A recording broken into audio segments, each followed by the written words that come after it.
এই মুহূৰ্তত দিবলৈ লৈছো এটা বিগ ব্ৰেকিং নিউজ। হুজাইৰ নীলবাগানত শ নিবনুৱা লোকক প্ৰবঞ্চনা, চাকৰি দিয়াৰ নামত শ নিবনুৱাৰ পৰা ধন সংগ্ৰহ এটা চক্ৰৰ। নীলবাগানত বাহৰ পাতি শ নিবনুৱাৰ পৰা ধন সংগ্ৰহ কৰিছিল এটা NGOয়ে। শিক্ষক আৰু সহায়িকা নিযুক্তি দিয়াৰ নামত বৃহৎ ধন সংগ্ৰহ কৰাৰ অভিযোগ।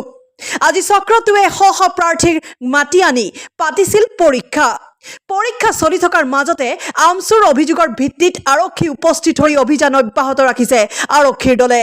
ইফালে সমগ্ৰ ঘটনাৰ উচিত তদন্ত কৰি অসাধু চক্ৰটোক উৎখাত কৰিবলৈ চৰকাৰ প্ৰশাসনক আহ্বান জনাইছে দল সংগঠনৰ লগতে ভুক্তভোগীসকলে। আমি পুনৰবাৰ জনাব বিচাৰিছো এই মুহূৰ্তৰ এক গুৰুত্বপূৰ্ণ খবৰ। হুজাইৰ নীলবাগানত শ নিবনুৱা লোকক প্ৰবঞ্চনা কৰা পৰিলক্ষিত হৈছে। চাকৰি দিয়াৰ নামত শ নিবনুৱাৰ পৰা ধন সংগ্ৰহ কৰিছিল এটা চক্ৰই। নীলবাগানত বাহৰ পাতি শ নিবনুৱাৰ পৰা ধন সংগ্ৰহ কৰিছিল এটা NGOয়ে আৰু শিক্ষক আৰু সহায়িকা নিযুক্তি দিয়াৰ নামত বৃহৎ ধন সংগ্ৰহ কৰাৰ অভিযোগ উত্থাপিত হৈছিল। আজি চক্ৰটোৱে শ প্ৰাৰ্থীক মাতি আনি পাতিছিল এই পৰীক্ষা আৰু পৰীক্ষা চলি থকাৰ মাজতে আমচুৰ অভিযোগৰ ভিত্তিত আৰক্ষী উপস্থিত হৈ অব্যাহত ৰাখিছে আৰক্ষীৰ দলে।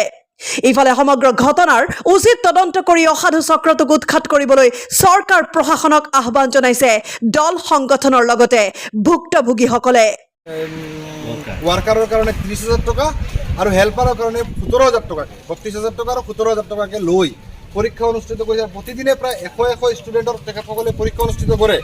এই যে 32,000 টাকা 70,000 টাকা আর মানে 17,500 টাকা তার কোনো রিসিপ্ট তেখেতসকলে দিয়া নাই। ইতিমধ্যে তেখেতসকলে 3 কোটি টাকার উপরত সংগ্রহ করেছে অবৈধভাবে।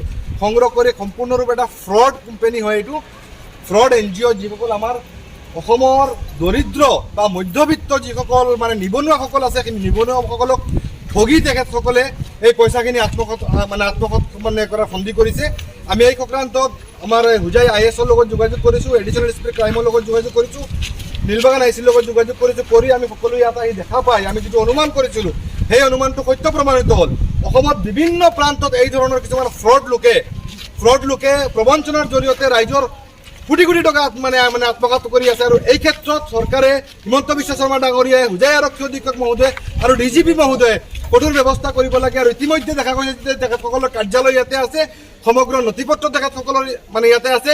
আজি আমি তেখেতসকলক প্ৰশ্ন কৰিলোঁ যে আপোনালোকে যে আজি পৰীক্ষা পাতি আছে, সেই পৰীক্ষাৰ পাতাৰ আপোনালোকৰ অথৰাইজেশ্যন লেটাৰটো ক'ত বা আপোনালোকে ক'ত নিযুক্তি দিব সেইখিনি আপোনালোকে দেখাওক। বা কোনোবা কোম্পানীয়ে, কোনোবা ব্যক্তিগত কোম্পানীয়ে হওক বা চৰকাৰী অনুষ্ঠানেই হওক আপোনালোকক ৰিকুৱেশ্যন দিছিল নেকি যে আমাক ইমানজন ট্ৰেইন এমপ্লয়ী লাগে, স্কিল লেবাৰ লাগে, আপোনালোকক মানে সেই তথ্য প্ৰমাণ তেখেতসকলে দেখাব পৰা নাই। আৰু চালেবেৰে কোবাই আছে 2016 চনৰ NGOৰ কিবা কাগজ তেখেতসকলে দেখাই আমাক মানে আভুৱা বিপদে পৰিচালিত কৰাৰ চেষ্টা কৰি আছে।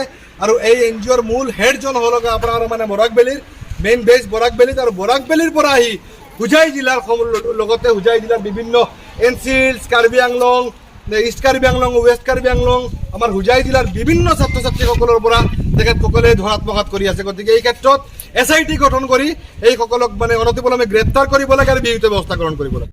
News desk report, Doboka live.